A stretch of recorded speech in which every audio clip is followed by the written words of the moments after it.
Pernahkah kalian membayangkan sebuah keputusan, satu penolakan sederhana bisa memicu sebuah peristiwa yang gaungnya terasa hingga ribuan tahun kemudian? Bukan penolakan untuk perang, tapi justru penolakan untuk tunduk pada kezaliman. Bayangkan dirimu berada di tengah padang pasir yang tandus dan membakar. Matahari serasa sejengkal di atas kepala. Tak ada air, tak ada naungan.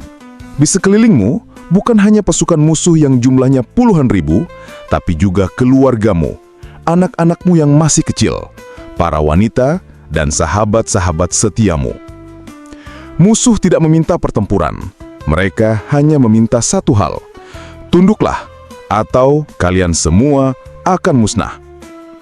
Inilah pilihan yang dihadapi oleh seorang cucu Nabi Muhammad SAW, Al-Husain bin Ali. Sebuah kisah yang bukan hanya tentang pertumpahan darah, tapi tentang harga sebuah prinsip. Tentang keberanian melawan tirani meski taruhannya adalah nyawa. Dalam 30 menit ke depan, kita akan mengupas tuntas sebuah epik tragedi yang paling memilukan dalam sejarah Islam.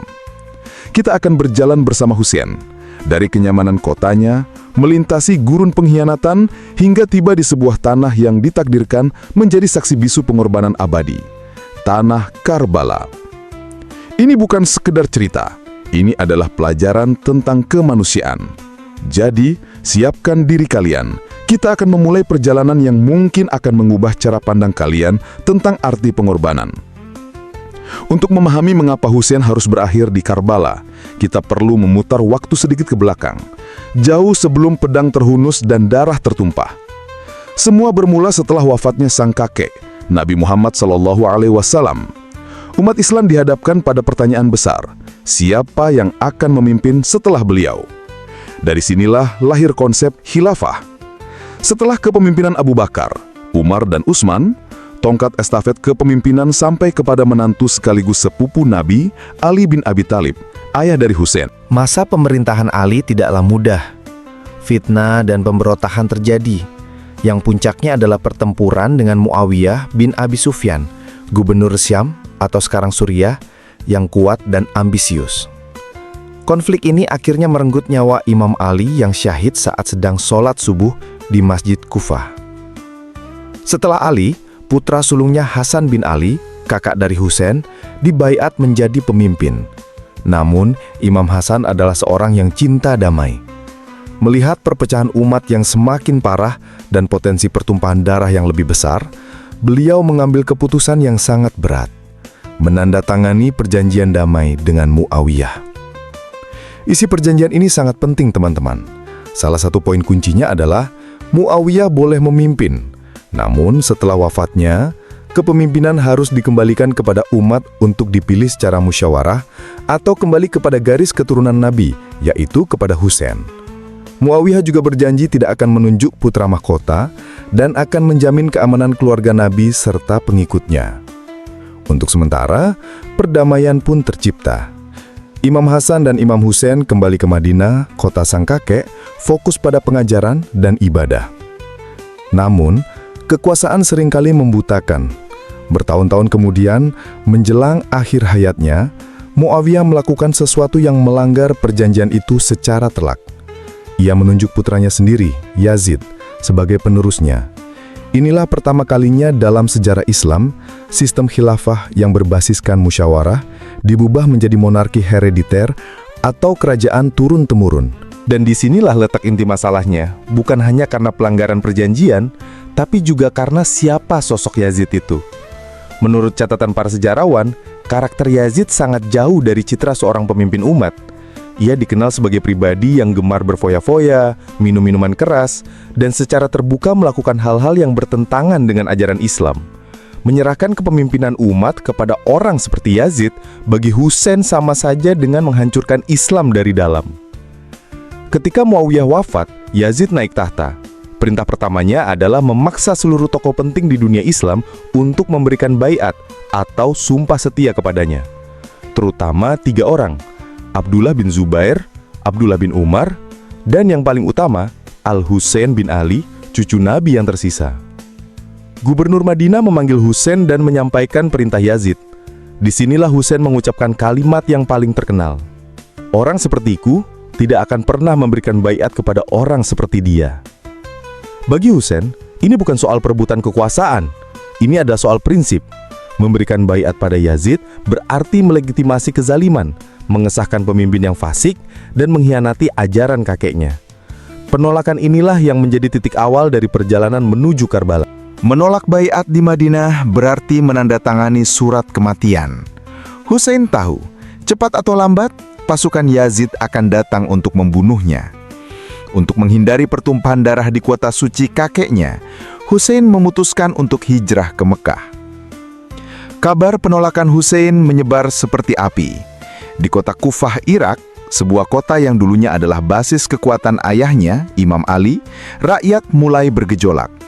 Mereka melihat Husain sebagai harapan untuk membebaskan mereka dari cengkraman dinasti Umayyah yang mereka anggap korup. Ribuan surat, ada yang mengatakan sampai belasan ribu, membanjiri kediaman Husain di Mekah. Isinya sama, "Wahai cucu Rasulullah, datanglah kepada kami. Kami tidak punya pemimpin. Kami siap berbaiat kepadamu dan berjuang bersamamu melawan Yazid. Kami akan menjadi pedang dan perisaimu." Coba bayangkan posisi Husain. Di satu sisi, ada ancaman pembunuhan dari Yazid. Di sisi lain, ada ribuan surat permintaan tolong dari umat yang mengaku setia. Apa yang harus ia lakukan? Ini adalah keputusan yang sangat sulit. Sebagian sahabat menyarankan agar tidak mempercayai orang Kufah, karena mereka jugalah yang dulu meninggalkan ayahnya Ali dan kakaknya Hasan. Namun, sebagai seorang imam dan cucu Nabi, Husain merasa punya tanggung jawab untuk menjawab panggilan umatnya. Tapi beliau tidak gegabah. Beliau mengutus sepupunya yang paling dipercaya, Muslim bin Aqil, untuk pergi ke Kufah terlebih dahulu. Tugasnya, memastikan kesetiaan orang Kufah dan melihat apakah situasi di sana benar-benar kondusif. Muslim bin Aqil tiba di Kufah dan disambut dengan gegap gempita. Ribuan orang datang berbondong-bondong membaiatnya atas nama Husain.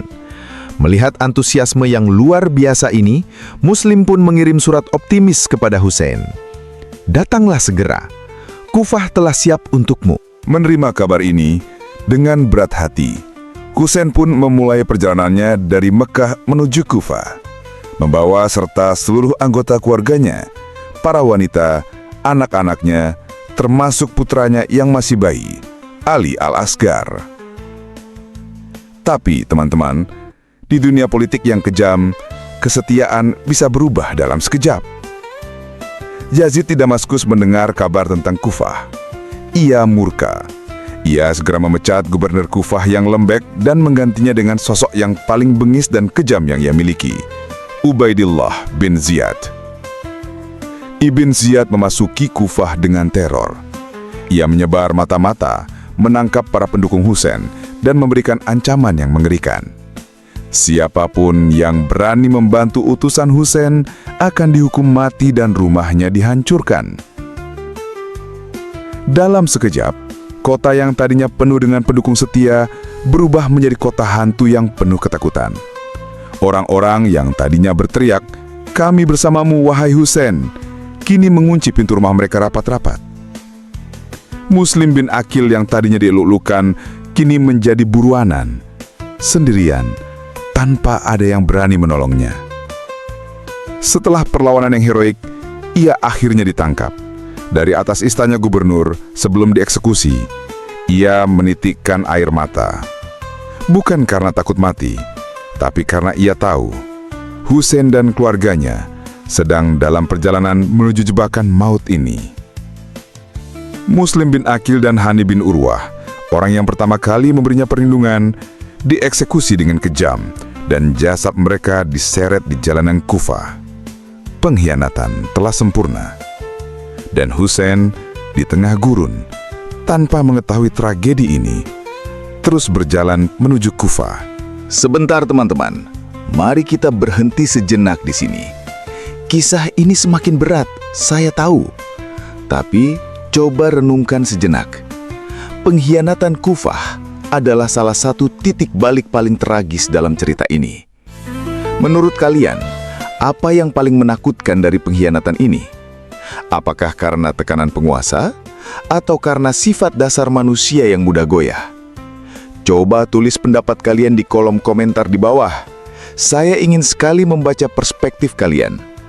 Dan jika kalian merasa kisah ini penting untuk diketahui lebih banyak orang dan ingin terus mengikuti konten-konten sejarah dan pelajaran hidup seperti ini, jangan lupa untuk menekan tombol subscribe dan nyalakan lonceng notifikasinya. Dukungan kalian sangat berarti agar channel ini bisa terus menyajikan cerita-cerita yang penuh makna. Terima kasih. Sekarang mari kita lanjutkan perjalanan Husain. Di tengah perjalanan, berita tragis tentang eksekusi Muslim bin Aqil dan pengkhianatan Kufah akhirnya sampai ke rombongan Husain. Dunia serasa runtuh. Harapan akan dukungan ribuan pasukan kini sirna, berganti dengan kepastian bahwa mereka berjalan menuju sarang musuh. Beberapa orang dalam rombongan menyarankan untuk kembali. "Kita tidak punya kekuatan," kata mereka. "Ini adalah misi bunuh diri." Namun, putra-putra Muslim bin Aqil yang ada di sana berkata, "Kami tidak akan kembali sebelum menuntut balas atas darah ayah kami." Disinilah Husain menunjukkan kebesaran jiwanya. Ia berkata kepada semua pengikutnya, "Barang siapa yang ingin pergi, silahkan pergi. Kalian tidak terikat janji apapun denganku. Musuh hanya menginginkan aku." Sebagian kecil dari rombongan yang bergabung karena iming-iming jabatan di Kufah pun pergi. Yang tersisa hanyalah keluarga inti dan segelintir sahabat paling setia. Total sekitar 72 orang laki-laki. Mereka tahu apa yang menanti di depan, tapi mereka memilih untuk tetap tinggal. Bukan untuk kekuasaan, tapi untuk kesetiaan. Perjalanan dilanjutkan, namun tujuannya bukan lagi Kufah. Mereka hanya berjalan, pasrah pada takdir. Tak lama kemudian, dari kejauhan, kepulan debu membumbung tinggi. Pasukan pertama Yazid di bawah pimpinan seorang komandan bernama Hur bin Yazid al-Riyahi dengan 1000 prajurit telah tiba. Sebentar teman-teman, mari kita berhenti sejenak di sini. Kisah ini semakin berat, saya tahu. Tapi coba renungkan sejenak. Pengkhianatan Kufah adalah salah satu titik balik paling tragis dalam cerita ini. Menurut kalian, apa yang paling menakutkan dari pengkhianatan ini? Apakah karena tekanan penguasa, atau karena sifat dasar manusia yang mudah goyah? Coba tulis pendapat kalian di kolom komentar di bawah. Saya ingin sekali membaca perspektif kalian. Dan jika kalian merasa kisah ini penting untuk diketahui lebih banyak orang dan ingin terus mengikuti konten-konten sejarah dan pelajaran hidup seperti ini, jangan lupa untuk menekan tombol subscribe dan nyalakan lonceng notifikasinya. Dukungan kalian sangat berarti agar channel ini bisa terus menyajikan cerita-cerita yang penuh makna. Terima kasih. Sekarang mari kita lanjutkan perjalanan Husain. Di tengah perjalanan, berita tragis tentang eksekusi Muslim bin Aqil dan pengkhianatan Kufah akhirnya sampai ke rombongan Husain. Dunia serasa runtuh. Harapan akan dukungan ribuan pasukan kini sirna, berganti dengan kepastian bahwa mereka berjalan menuju sarang musuh. Beberapa orang dalam rombongan menyarankan untuk kembali. "Kita tidak punya kekuatan," kata mereka. "Ini adalah misi bunuh diri." Namun putra-putra Muslim bin Aqil yang ada di sana berkata, "Kami tidak akan kembali sebelum menuntut balas atas darah ayah kami." Disinilah Husain menunjukkan kebesaran jiwanya. Ia berkata kepada semua pengikutnya, "Barang siapa yang ingin pergi, silahkan pergi. Kalian tidak terikat janji apapun denganku. Musuh hanya menginginkan aku." Sebagian kecil dari rombongan yang bergabung karena iming-iming jabatan di Kufah pun pergi. Yang tersisa hanyalah keluarga inti dan segelintir sahabat paling setia. Total sekitar 72 orang laki-laki. Mereka tahu apa yang menanti di depan, tapi mereka memilih untuk tetap tinggal, bukan untuk kekuasaan, tapi untuk kesetiaan. Perjalanan dilanjutkan, namun tujuannya bukan lagi Kufah. Mereka hanya berjalan, pasrah pada takdir. Tak lama kemudian, dari kejauhan, kepulan debu membumbung tinggi. Pasukan pertama Yazid di bawah pimpinan seorang komandan bernama Hur bin Yazid al-Riyahi dengan 1.000 prajurit telah tiba. Lalu ia berkata, suara bergetar menahan haru. Sesungguhnya, aku tidak mengetahui sahabat yang lebih baik dan lebih setia dari sahabatku. Tidak pula keluarga yang lebih baik dari keluargaku. Musuh hanya menginginkan aku. Malam ini gelap, maka gunakanlah kegelapan ini sebagai tunggangan dan pergilah. Selamatkan diri kalian. Aku bebaskan baiat kalian dariku. Hening sejenak. Lalu dari kegelapan, satu persatu jawaban terdengar. Dipimpin oleh adiknya, Abbas bin Ali, mereka berkata, "Demi Allah, wahai tuanku, untuk apa kami hidup setelahmu? Apakah kami akan meninggalkanmu sendirian? Tidak, kami akan berjuang bersamamu dan mati bersamamu." Malam itu mereka habiskan dengan beribadah dan berpamitan satu sama lain. Keesokan harinya, Fajar 10 Muharram, hari Asyura, menyingsing. Di satu sisi, sebuah pasukan kecil yang terdiri dari para pemuda, orang tua, bahkan remaja, yang telah kehausan selama 3 hari, di sisi lain, lautan manusia dengan persenjataan lengkap. Pertempuran yang tak seimbang itu pun dimulai. Satu persatu, sahabat-sahabat Husain maju ke medan laga, bertarung dengan gagah berani hingga tetes darah penghabisan.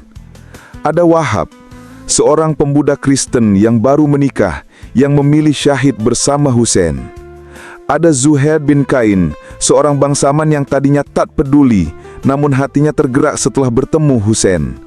Hingga tibalah giliran keluarga Bani Hashim.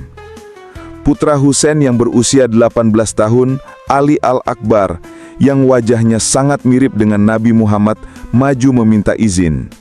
Dengan berat hati Husain melepasnya. Ali Akbar bertempur dengan gagah berani sebelum akhirnya gugur dikeroyok. Husain berlari memeluk jasad putranya sambil menangis pilu. Kemudian Qasim, putra Imam Hasan yang baru berusia 13 tahun, juga meminta izin dan syahid. Lalu Abbas bin Ali, adik tiri Husain yang gagah perkasa, sang pembawa panji, ia mencoba menerobos barisan musuh untuk mengambil air di sungai bagi anak-anak yang kehausan. Ia berhasil mencapai sungai, namun ia tidak minum. "Bagaimana aku bisa minum sementara tuanku Husain dan anak-anak kehausan?" katanya. Dalam perjalanan kembali, kedua tangannya ditebas dan ia pun gugur. Patahnya tiang penyangga keluarga Husain. Kini Husain benar-benar sendirian. Semua sahabat dan kerabat lelakinya telah gugur.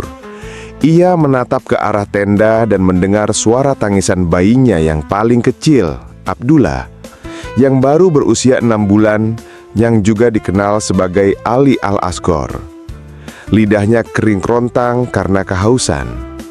Husain mengangkat bayi itu tinggi-tinggi ke arah pasukan musuh. "Wahai manusia, jika kalian menganggap aku bersalah, bayi ini tidak punya dosa apa-apa. Tidakkah kalian lihat betapa hausnya dia? Berilah dia setetes air." Hening sejenak. Namun, jawaban yang datang bukanlah air, melainkan sebuah anak panah dari seorang pemanah bernama Harmalah yang melesat dan menembus leher sang bayi, membunuhnya seketika di pelukan ayahnya. Inilah puncak dari segala tragedi. Langit serasa runtuh. Husain menengadahkan tangannya yang berlumuran darah suci putranya ke langit dan berkata, "Ya Allah, saksikanlah kekejaman kaum ini." Setelah itu, tak ada lagi yang tersisa. Imam Husain maju ke medan laga sendirian. Ia bertempur layaknya seekor singa yang terluka. Ribuan pasukan takut mendekat. Mereka hanya berani menyerangnya dari jauh dengan panah dan lembing. Hingga akhirnya, setelah ratusan luka memenuhi tubuhnya, dalam keadaan sujud terakhirnya, seorang pria bernama Shimr bin Diljaushan maju dan dengan keji memisahkan kepala suci cucu Nabi itu dari jasadnya. Langit Karbala menggelap. Bumi bergetar. Tragedi telah mencapai puncaknya. Apakah cerita berakhir di sini? Tidak. Setelah pembantaian itu, pasukan Yazid menjarah tenda-tenda, merampas perhiasan para wanita dan membakar apa yang tersisa. Para wanita dan anak-anak yang selamat dipimpin oleh adik perempuan Husain, Sayyidah Zainab binti Ali, ditawan dan diarak tanpa penutup kepala dari Karbala ke Kufah, lalu ke Damaskus, ribuan kilometer jauhnya. Mereka mengira telah menang. Mereka memamerkan kepala-kepala para syuhada di ujung tombak. Tapi mereka salah besar. Disinilah babak baru perjuangan dimulai. Perjuangan lewat kata-kata. Sayyidah Zainab dengan keberanian luar biasa berpidato di hadapan Ibn Ziyad di Kufah dan di istana Yazid di Damaskus. Dengan lantang, ia membuka kejahatan mereka, mengungkap kezaliman mereka, dan mengingatkan semua orang siapa yang telah mereka bunuh. Pidatonya mengubah kemenangan Yazid menjadi aib abadi. Orang-orang mulai sadar akan kekejian yang telah terjadi. Pemberontakan dan penyesalan mulai muncul di mana-mana. Yazid, yang tadinya merasa menang, kini harus menanggung malu dan kutukan sejarah. Pemerintahannya tidak pernah stabil, dan ia meninggal 3 tahun kemudian dalam usia muda. Jadi, apa warisan Karbala? Husain memang kalah secara militer. Ia dan 72 pengikutnya gugur. Tapi secara ideologi, ia adalah pemenangnya. Pengorbanannya menjadi simbol abadi perlawanan terhadap tiran, pembelaan terhadap kebenaran, dan kemenangan darah atas pedang. Kisah Karbala mengajarkan kita bahwa ada hal-hal yang lebih berharga dari kehidupan itu sendiri. Prinsip, kehormatan, dan keadilan. Ia mengajarkan bahwa diam di hadapan kezaliman adalah sebuah bentuk persetujuan. Hingga hari ini, jutaan manusia di seluruh dunia, tidak hanya Muslim, mengenang peristiwa Asyura setiap tahunnya. Bukan untuk meratapi kekalahan, tapi untuk menyalakan kembali api semangat Husain di dalam diri mereka. Semangat untuk tidak pernah tunduk kepada penindasan dalam bentuk apapun. Kisah Husain adalah milik seluruh umat manusia yang merindukan keadilan.